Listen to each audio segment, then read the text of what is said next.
Mesdames et messieurs, bonsoir. Bienvenue dans ce journal sur Tazoudé TV. À la une de ce journal, c'est parti pour le salon des fournisseurs miniers. Durant 3 jours de débats et d'échanges, les acteurs du secteur minier réfléchiront sur comment augmenter l'approvisionnement local des mines. Les détails dans cette édition.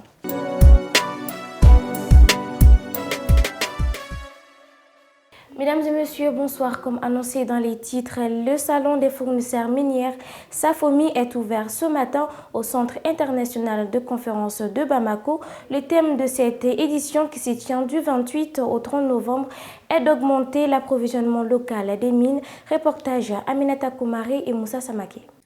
Accroître l'impact positif du secteur minier, stimuler la croissance du secteur minier et le soutien à la production aurifère en augmentant la contribution globale de l'industrie minière dans l'économie nationale sont entre autres les objectifs du salon des fournisseurs miniers qui a ouvert ses portes ce matin. On peut constater que beaucoup de ces dépenses-là sont tournées vers l'extérieur. Et nos entreprises ne profitent pas de façon optimale de ces ressources-là. Donc nous avons pensé qu'il est temps, grand temps, et puis depuis le Code minier 2020, on a inséré même des dispositions pour que ça soit une obligation aux entreprises minières de travailler avec nos entreprises locales. Donc nous avons estimé que pour que cela soit, il faut qu'on réunisse de temps en temps ces entreprises-là pour qu'elles se connaissent elles-mêmes dans leurs différents secteurs et pour que les sociétés minières aussi arrivent à les connaître et pour pouvoir s'adresser à elles. Donc nous estimons qu'avec ce salon, la part des entreprises locales dans la fourniture des biens et des services au niveau des sociétés minières pourra connaître une importance capitale et dans le bonheur des communautés locales et de l'État tout entier. Oui, c'est clair. La volonté politique, elle est exprimée à travers le Code minier, dans son article 220 qui détermine une part minimale. Mais ce qui est sûr, nos entreprises ont besoin d'accompagnement. Ce n'est pas du jour au lendemain qu'on peut se lever, créer une entreprise et travailler avec une société minière qui sont très regardantes par rapport aux standards. Donc le gouvernement, c'est pourquoi nous avons initié des rencontres avec ces entreprises-là au niveau du département pour les réunir. Essayer de trouver des créneaux de formation pour ces entreprises, pour qu'elles se connaissent, elles mutualisent leurs expériences afin de pouvoir répondre aux sollicitations des entreprises minières qui sont très très exigeantes. Nous le savons et cette exigence ne va pas sans l'accompagnement du gouvernement, sans l'accompagnement des sociétés minières elles-mêmes et tout le monde à la fois. J'ai demandé même aux sociétés minières d'accompagner ces sociétés pour qu'elles puissent travailler avec elles. Et c'est dans le bonheur de tout le pays malien. Pour pallier les difficultés qui freinent opérations minières qui n'ont pas dépassé les sites miniers et quelques communautés dans les alentours du site, le salon s'intéresse principalement à l'industrie minière qui a du mal à pénétrer l'économie nationale dans sa globalité. L'objectif principal de ce salon, c'est de pouvoir adresser le contenu de local, de faire en sorte que nos entreprises locales puissent s'insérer dans la chaîne de valeur de l'industrie minière. Donc, comme je l'ai dit dans mon discours, il faudra faire en sorte que les opérations à grande échelle puissent rencontrer les PME locales, discuter, échanger pour que vraiment les besoins de ces compagnies, les grandes compagnies minières soient connus par les entreprises locales et que les entreprises locales aussi soient connues et reconnues par les grandes sociétés minières. Pour que ensemble, comme je l'ai dit, nous posons un jalon afin que l'entrepreneuriat privé local puisse être développé. Lors de cette ouverture officielle de SAFOMI, un accent particulier a été mis sur l'impaction des gouvernants et gouvernés pour que l'industrie minière puisse avoir de la place dans l'économie nationale. La section administrative de la Cour suprême au Mali, en partenariat avec la Fondation Max Planck pour la paix internationale de l'État des droits, a organisé ce lundi 28 novembre son atelier de travail. Le thème de ce deuxième du genre porte sur le rôle des juridictions administratives suprêmes dans la protection des droits fondamentaux, perspectives comparées. Plus de détails avec Awa Traoré et Oumou Wallet. Financé par le ministère des Affaires étrangères de la République fédérale d'Allemagne, ce deuxième atelier de la section administrative de la Cour suprême a regroupé plusieurs juristes qui échangent sur le rôle des cours suprêmes administratives en matière de protection des droits fondamentaux. Il s'agit du rôle des cours administratives suprêmes en matière de protection des droits fondamentaux.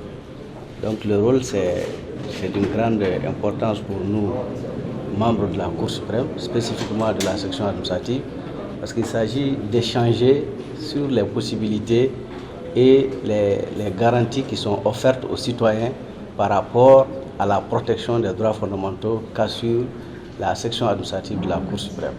Étant donné qu'on est dans un pays où le citoyen ne peut pas exercer un recours direct au niveau de la Cour constitutionnelle, il est important qu'on sache comment les cours administratives peuvent pallier à cet inconvénient-là pour pouvoir assurer la protection des droits fondamentaux au niveau des citoyens. L'un des contextes de cet atelier est également consacré au rôle des cours suprêmes dans le cadre de l'introduction éventuelle d'une procédure de recours individuel indirect au Mali. Les plus hautes institutions juridiques au Mali d'approfondir leur excellence dans le domaine des droits fondamentaux, du droit en général, la Fondation Max Planck pour la paix.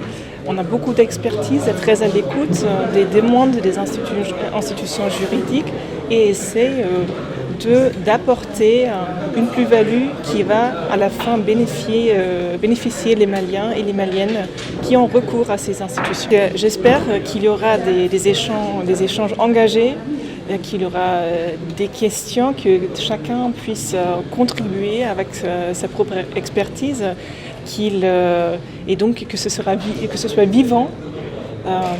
C'est ce que j'ai entendu des ateliers préalables qu'on a eu avec la Fondation Max Planck.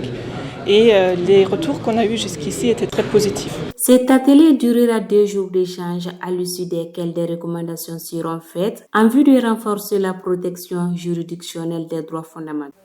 La 3e édition du festival Tchessiri, organisé par le groupe musical Système d'Amour, s'est tenue ce samedi 26 novembre à Sénou, en commune 6 du district de Bamako. L'objectif est de récompenser les personnalités ayant impacté plus la communauté avec des actions de développement. Compte rendu Moussa Samake et Issa Djebkile avec la voix de Assetou Keita. C'est la 3e fois que le festival Tchessiri tient ses promesses, une initiative du groupe musical Système d'Amour et de ses collaborateurs permettant d'encourager les personnalités qui contribuent au développement des Sénou. Nous avons lancé, n'est-ce pas, ces mini-festivals pour encourager, n'est-ce pas, nos grands frères qui aident incessamment les uns et les autres dans notre société. Donc c'est pourquoi chaque année, au mois d'octobre, on sélectionne les gens à travers certains critères et après on leur honore cette attestation appelée Tchessiri. Au total, 20 personnalités ayant touché la communauté à travers des actions de développement ont été récompensées pour cette 3e édition, contrairement aux 2 précédentes qui ont primé respectivement 10 et 15 personnes. Certaines d'entre elles expriment leur joie après avoir reçu les attestations honorifiques. Moment de fierté, de reconnaissance, si vraiment ta population arrive vraiment à te récompenser de telle manière, je pense que c'est très important dans la vie d'un homme. Dans la vie d'un homme, puisque ça peut nous encourager et encourager d'autres personnes à œuvrer davantage dans l'intérêt de la population. Le festival là, c'est pour montrer que ce que ces jeunes-là font, c'est très bien, pour les encourager, pour motiver encore autres personnalités à faire quoi? À faire du bien, à faire ce qui est l'essentiel, à faire ce qui est bon. La cérémonie d'ouverture du festival Tchessiri a été magnifiée par des sketchs et de prestations d'artistes afin d'égayer le spectacle.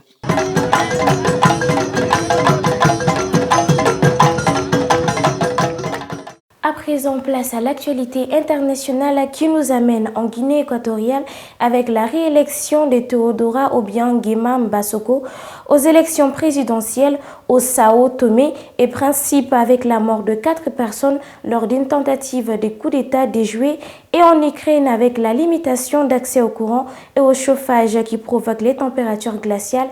C'est commenté par Assetou Keita. En Guinée équatoriale, le président Théodoro Obiang Nguema Mbassoko a été réélu sans surprise avec 94,9% des voix pour un 6e mandat ce samedi.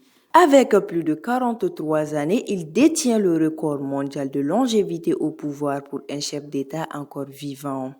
Teodoro Obiang, au pouvoir depuis 1979, a été réélu avec un score officiel triomphal de 94,9% à l'élection présidentielle dans un pays qu'il tient d'une main de fer et face à une opposition muselée. Ces résultats ont été proclamés par la Commission électorale nationale. Il dirigera le pays pour les 7 prochaines années, a annoncé Faustino Ndong Ezono Eyanga, président de la Commission électorale, qui a précisé que le taux de participation s'établissait à 98%. Au Sao Tomé et Principe, les autorités ont donné un premier bilan de la tentative de coup d'État perpétrée dans la nuit de jeudi à vendredi 25 novembre. 4 personnes sont mortes, 3 assaillants qui avaient pris d'assaut le quartier général de l'armée et l'opposant, l'ancien mercenaire Arlencio Costa. Le chef d'état-major Sao Tomé, Olento Paquette, a expliqué que 3 de ces 4 assaillants ont été tués par une explosion durant l'assaut contre la base militaire. Quant à l'opposant Arlencio Costa, serait selon lui mort après avoir sauté d'un véhicule. À noter que Sao Tomé est l'un des pays africains le plus stable politiquement. En Ukraine, depuis le départ des troupes russes, la ville du Sud était plongée dans le noir, sans alimentation en électricité dans ses foyers. Dans ces zones où les bombardements russes ont limité l'accès au courant et au chauffage, les températures sont glaciales. Pour rassurer la population dans la capitale qui est aussi tombée dans le noir, le maire de Kiev, Vitaly Klitschko, a déclaré dans une vidéo diffusée sur la messagerie Telegram que 430 centres d'accueil avaient été créés à Kiev pour les habitants souffrant du froid et que plus d'une centaine étaient prévus en cas de conditions extrêmes. Pour rassurer la population dans la capitale qui est aussi tombée dans le noir, le maire de Kiev, Vitaly Klitschko, a déclaré dans une vidéo diffusée sur la messagerie Telegram que 430 centres d'accueil avaient été créés à Kiev pour les habitants souffrant du froid et que plus d'une centaine étaient prévus en cas de conditions extrêmes. Mesdames et messieurs, à présent, place à la page « Connais-tu ton pays ?» Le saviez-vous? La Somalie, en forme longue, la République fédérale de Somalie, est un pays situé à l'extrémité orientale de la Corne de l'Afrique. Dirigé par Hassan Sheikh Mahmoud de 23-2022 à maintenant, Mogadiscio est la capitale de Somalie. Sa superficie totale est de 637 657 km². Colonisé par l'Italie et le Royaume-Uni, il a pris son indépendance le 1er juillet 1960. Sa population totale est de 17 066 000 habitants, avec une densité de 27 habitants par km². Sa langue d'expression officielle sont Somali et l'arabe. Sa monnaie est le shilling somalien et le dollar US. Indicatif téléphonique plus 252. Son hymne est louange au drapeau. Le drapeau de la Somalie est le drapeau national et le pavillon national de la République fédérale de Somalie. Il est adopté le 12 octobre 1954. Le drapeau dessiné par Mohamed Awal Liban devait être utilisé pour la Somalie britannique, mais fut finalement attribué au nouveau pays issu de la fusion entre la Somalie italienne et la Somalie britannique. Mesdames et messieurs, c'était tout pour ce journal. Merci de l'avoir suivi. À la prochaine. D'ici là, portez-vous bien et bonne suite au programme sur TSJD TV, la télé autrement.